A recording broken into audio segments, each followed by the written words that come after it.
Hi, I'm Councilman Nowakowski, and welcome to Phoenix 2020, the clearer vision for the future of Phoenix. We're right here at City Hall on the balcony on the 11th floor, looking over the city, and we're going to talk about traffic, but we're not going to be talking about car traffic or vehicle traffic. We're going to be talking about the airplane traffic overhead. You know, back in 2014, you've seen some changes happening around September, new air paths and stuff. So that's what we're going to talk about, how the changes, and the city of Phoenix actually got together with some of the historic neighborhoods, and we actually filed a lawsuit with the FAA to change the routes back to where they were. And now they're going to revert them back, and who better to explain it to us and tell us a little bit about it is our director of the airport, and the friendliest airport in the country, Jim Bennett. Thank you, Councilman. It's great to be here with you this morning. So tell us a little bit about the whole changes and what are we expecting, and when is the changes going to actually happen? Great. Actually, the changes, part of the changes are going to take place on March 29th. Okay. And so the departures that go straight west out of Sky Harbor and those that go up to the northwest are supposed to change over to the old corridors effective March the 29th. So go back to the way they were before September of 2014. Oh, great. Now, the departures down to the southwest, those are going to be a little bit delayed in terms of the FAA changing those overs. Those will probably change back around May the 24th is the estimate on those changing over. And the reason for that delay is the consultation process that the city has required the FAA to be going through. The consultation process with the tribal communities, they've not quite finished their consultation and feedback to the FAA. Right. So the FAA doesn't feel that they can go ahead and make those adjustments on March 29th. They want to make sure that they hear through the tribal nation's concerns and then make those adjustments after they hear from them. So Jim, I know that the FAA had some hearings out there in the community in the Maryvale, downtown, and different areas of the city of Phoenix to actually hear the concerns of the citizens and actually some recommendations. That already happened, so now the beginning of April we should be back to the old routes.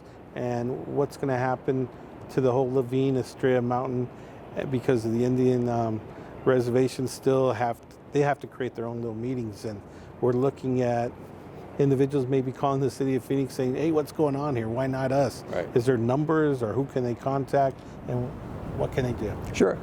Probably the easiest way, if folks want to share any concerns, the easiest way would probably be to try to direct folks to our website, skyharbor.com. Okay. And on the front page of skyharbor.com, we have a little box that talks about flight paths and changes. And if you go to that, then you can find all of the links and connections to the FAA, where you can feed in comments to the FAA, or you can share your comments and thoughts with us. But you're right, we had the FAA conducted three really very effective public hearings in the neighborhoods. And there were over 400 people attended those three public sessions, a good turnout. And the FAA's received well over 1,000 individual comments concerning the changes that are coming. And also there were some people venting a little frustration for the changes that had taken place in 2014. But those were very valuable comments, and those will help shape the future of air traffic changes here in the Phoenix area.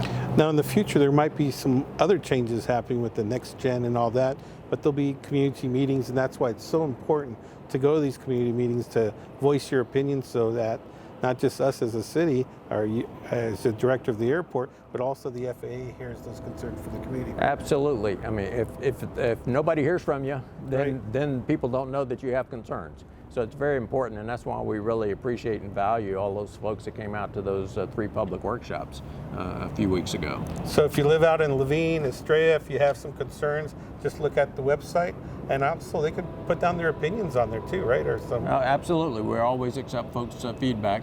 And for the folks in Levine and Estrella, the changes are coming. You know, the flight paths will be going back to the compatibility corridors that the city had been working on preserving for probably 30 or 40 years to make sure that airplanes coming in and out of Sky Harbor followed these compatibility corridors. The flights will be going back there. It's just they're not going to make it on March 29th. It'll be a few weeks later. Well, Jim, thank you for everything you do. Thank you, Councilman. Thank you, folks, for all the things that the council did to make this a reality.